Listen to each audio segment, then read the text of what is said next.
Assalamualaikum warahmatullahi wabarakatuh. Halo semuanya, perkenalkan saya Melawati dari kelompok 1 yang dimana beranggotakan saya Melawati selaku moderator dan juga ada presentator yaitu ada Mega Kusuma Citra, Rifatul Huda dan Maria Ulfa. Di mana kali ini kita akan membahas topik yang sangat penting dalam dunia perpajakan yaitu aspek perpajakan pada perusahaan jasa konstruksi. Sebelum memasuki ke dalam materi, mari kita pikirkan sejenak betapa pentingnya peran perusahaan jasa konstruksi dalam pembangunan infrastruktur dan pengembangan ekonomi suatu negara. Perusahaan-perusahaan tidak hanya bertanggung jawab atas proyek-proyek yang besar dan mampu membentuk wajah kota kita, tetapi mereka juga berada di bawah tekanan yang konstan untuk memahami dan mematuhi regulasi perpajakan yang kompleks. Sebelum kita mulai, mari kita ingat bahwa pemahaman yang baik tentang perpajakan akan membantu perusahaan jasa konstruksi untuk mengoptimalkan kinerja keuangan mereka dan tetap mematuhi hukum. Baik, untuk selanjutnya yaitu pembahasan mengenai aspek perpajakan pada perusahaan konstruksi akan disampaikan oleh teman-teman. Baik, yang pertama kita akan membahas sedikit tentang jasa konstruksi. Jasa konstruksi adalah layanan jasa konsultasi perencanaan pekerjaan konstruksi, layanan jasa pelaksanaan pekerjaan konstruksi, dan layanan jasa konsultasi pengawasan pekerjaan konstruksi.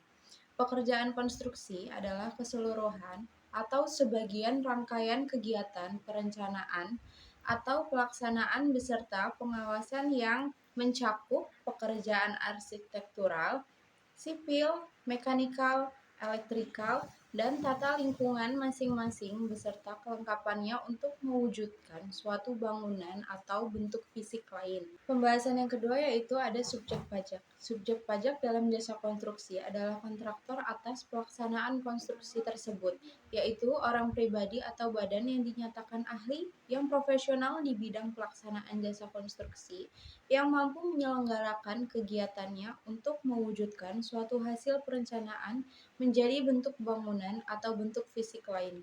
Termasuk di dalamnya pekerjaan konstruksi terintegrasi atau penggabungan fungsi layanan dalam model penggabungan, perencanaan, pengadaan, dan pembangunan.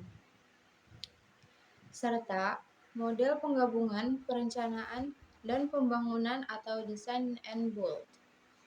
Lalu yang selanjutnya ada objek pajak. Objek pajak penghasilan dari jasa konstruksi ini secara garis besar terbagi menjadi 3, yaitu yang pertama ada penghasilan dari pelaksanaan konstruksi atau kontraktor, yang kedua penghasilan dari perencanaan atau pengawasan konstruksi atau konsultan, yang ketiga penghasilan dari usaha jasa konstruksi yang terintegrasi. Selanjutnya saya akan membahas mengenai tarif PPh final. Nah, dalam PP 51 dijelaskan atas penghasilan dari usaha jasa konstruksi dikenakan pajak penghasilan yang bersifat final dengan tarif yang pertama jasa perencanaan konstruksi. 4% untuk perencanaan konstruksi yang dilakukan oleh penyedia jasa yang memiliki kualifikasi usaha. 6% untuk perencanaan konstruksi yang dilakukan oleh penyedia jasa yang tidak memiliki kualifikasi usaha. Yang kedua, jasa pelaksanaan konstruksi. 2% pelaksanaan konstruksi yang dilakukan oleh penyedia jasa yang memiliki kualifikasi usaha kecil. 4% pelaksanaan konstruksi yang dilakukan oleh penyedia jasa yang tidak memiliki kualifikasi usaha. 3% untuk pelaksanaan konstruksi yang dilakukan oleh penyedia jasa. Yang ketiga, jasa pengawas. 4% untuk pengawas konstruksi yang dilakukan oleh penyedia jasa yang memiliki kualifikasi usaha. Dan 6% untuk pengawasan konstruksi yang dilakukan penyedia jasa yang tidak memiliki kualifikasi usaha. Dasar pengenaan pajak. Perhitungan PPh final atas jasa konstruksi sebagaimana diatur dalam PMK 187 PMK.03 2008 pasal 4 ayat 2 adalah yang pertama, jumlah pembayaran tidak termasuk pajak pertambahan dikalikan tarif pajak penghasilan atas jenis jasa konstruksi yang dipotong oleh pengguna jasa pada saat pembayaran. dalam hal pengguna jasa merupakan pemotong pajak. Yang kedua, jumlah penerimaan pembayaran tidak termasuk pajak pertambahan nilai dikalikan tarif pajak penghasilan atas jasa konstruksi yang disetor sendiri oleh penyedia jasa. Dalam hal pengguna, jasa bukan merupakan pemotong pajak. Nah, berdasarkan ketentuan ini dapat diperjelas bahwa nilai yang dimaksud adalah sesuai dengan yang dijelaskan dalam pasal 4 ayat 4, yaitu jumlah pembayaran atau jumlah penerimaan pembayaran yang merupakan bagian dari nilai kontrak jasa konstruksi, di mana nilai kontrak jasa konstruksi adalah nilai yang tercantum dalam satu kontrak jasa konstruksi secara keseluruhan. Selanjutnya, pemotongan oleh pengguna jasa. Dalam pasal 4 ayat 1 PMK 187/PMK 03/2008 dijelaskan bahwa atas pembayaran atau pelunasan PPh final, jasa konstruksi dilakukan melalui dua cara, yaitu dipotong oleh pengguna jasa pada saat pembayaran dalam hal pengguna jasa merupakan pemotong pajak, atau disetor sendiri oleh penyedia jasa dalam hal pengguna jasa yang bukan merupakan pemotong pajak. Baik, untuk pembahasan selanjutnya kami akan membahas penyetoran sendiri oleh kontraktor. Penyetoran sendiri oleh kontraktor apabila pengguna jasa bukan pemotong PPh, maka kontraktor selaku pemberi jasa dan penerimaan penghasilan wajib menyetorkan sendiri PPh final yang terutang tersebut. Yang pertama, penyetoran sendiri PPh final oleh si pemberi jasa dilakukan paling lambat pada tanggal 15 bulan berikutnya setelah bulan diterimanya pembayaran atau cash basis. Jika tanggal 10 itu jatuh tepat pada hari libur, termasuk hari Sabtu atau libur nasional, maka sesuai ketentuan pasal 3 PMK nomor 184/PMK 03/2007, penyetoran pajak bisa dilakukan pada hari kerja berikutnya. Yang kedua, pelaporan sendiri PPh final jasa konstruksi oleh kontraktor yang melakukan penyetoran sendiri juga dilakukan bersamaan dengan pelaporan PPh final lainnya, seperti PPh final sewa tanah dan bangunan, dan PPh final lainnya yang tidak dipotong oleh pengguna jasa. Pelaporan menggunakan formulir SPT masa PPh pasal 4 ayat 2 kode formulir F.1.1.32.04 dan disampaikan ke KPP tempat kontraktor terdaftar. Pelaporan harus dilakukan paling lambat tanggal 20 bulan berikutnya setelah bulan diterimanya pembayaran imbalan jasa konstruksi.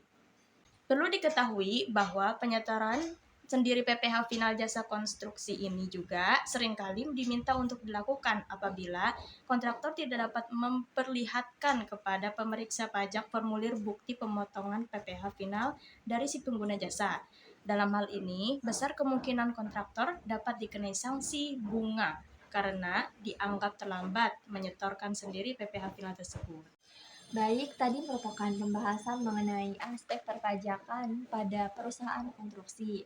Selanjutnya di sini ada contoh kasusnya yang dimana pada tanggal 18 Juli 2013 PT Nusahati menerima tagihan dari PT Nusakarya atas proses proyek pembangunan gedung milik PT Nusahati. Lalu pembayaran tagihannya dilakukan pada bulan Agustus tanggal 17 2013.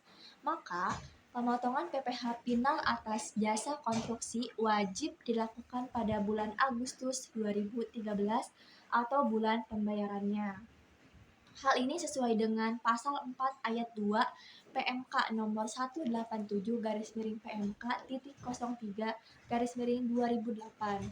Adapun masa pemotongan PPh ini dibuktikan dengan tanggal yang tercantum dalam bukti pemotongan PPh final, di mana untuk tagihan tersebut tanggal yang harus tercantum dalam bukti pemotongan PPh maksimal tanggal 31 Agustus 2013.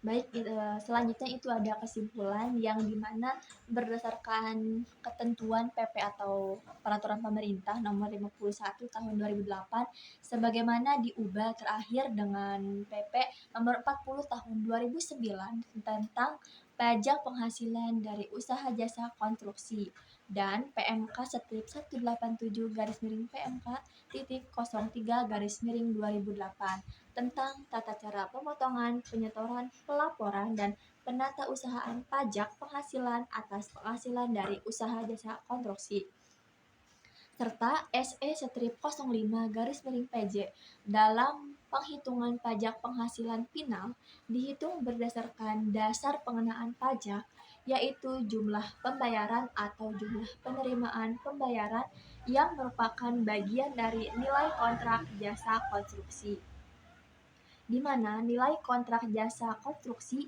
adalah nilai yang tercantum dalam satu kontrak jasa konstruksi secara keseluruhan. Baik, itu tadi merupakan aspek perpajakan pada perusahaan jasa konstruksi. Semoga apa yang kami sampaikan dapat bermanfaat bagi kita dan teman-teman semua. Terima kasih. Wassalamualaikum warahmatullahi wabarakatuh.